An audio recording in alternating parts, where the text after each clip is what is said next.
You, I was just here for the cookies. There's cookies? About a week ago, Congressman, you said that the Congressional Progressive Caucus had 70 or so communists. Do you have any regrets about that? No, I don't regret it whatsoever. And I think that if you would take the time to study the political spectrum of ideologies, you would understand that at the turn of the century, American communists renamed themselves as progressives. If you study the Woodrow Wilson administration, people refer to the Woodrow Wilson administration as a progressive administration. Now, what I would hope that people would do in the media is maybe you should do a little research and start looking at what political ideologies are, what they stand for. There's a very thin line between communism, progressivism, Marxism, socialism, or even, as Mark Levin has said, statism. It's about nationalizing production. It's about creating and expanding a welfare state. It's about this idea of social and economic justice, and you hear that being played out, now with fairness, fair share, economic equality, shared sacrifice, ad nauseum, ad infinitum.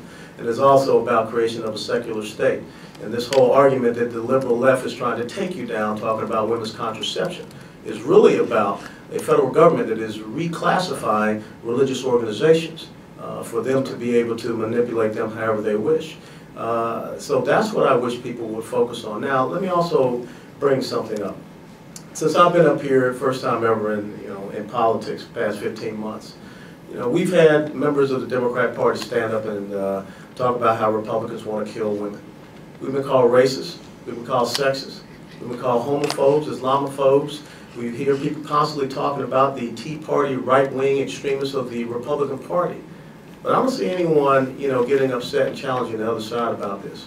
And I welcome anyone to have a discussion and a debate about political ideology. Because when you look at what is happening in this country right now, you tell me that this government is not nationalizing production. Automobile industry, financial sector, healthcare, cap and trade did not go through the legislative process. Look what they're doing through the EPA as far as the energy sector. Look at what's happening with the National Labor Relations Board. Who would have ever thought that we live in the United States of America where the federal government would be telling a private sector organization where they could relocate? Now, you look at some of the bills that have come out of the Congressional Progressive Caucus. These are individuals that voted against having a balanced budget amendment, but yet they wanted to have a constitutional amendment so that they could redistribute wealth.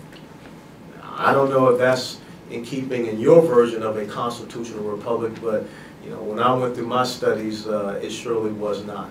So I stand by what I'm saying, and it's very interesting that people on the left are not debating the point that I made. They just don't like the fact that it was made. Mr. West, I want to follow up for a minute.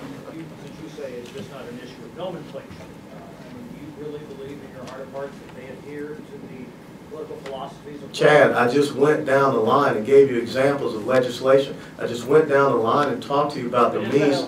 But look, okay, you want to talk about creating and expanding the welfare state? Look at Inauguration Day with how many people were on food stamps. Look at Inauguration Day, how many people were in poverty, and look at where we are today. You want me to tell you exactly where we are? Okay, as of 27 March, we had 46 million people on food stamps. On Inauguration Day, we had 32 million. That's a 45% increase. Americans in poverty on Inauguration Day, 39.8. Today, as of 27 March, 46.2. That's a 6.4 million increase. That's what I'm talking about, creating and expanding a welfare state. So, folks, do your research. Understand these ideologies. And this is a choice between two very clear futures for the United States of America. And I'm not going to back down. I'm not going to be afraid about the fact that I call a spade a spade. That's my responsibility to the American people.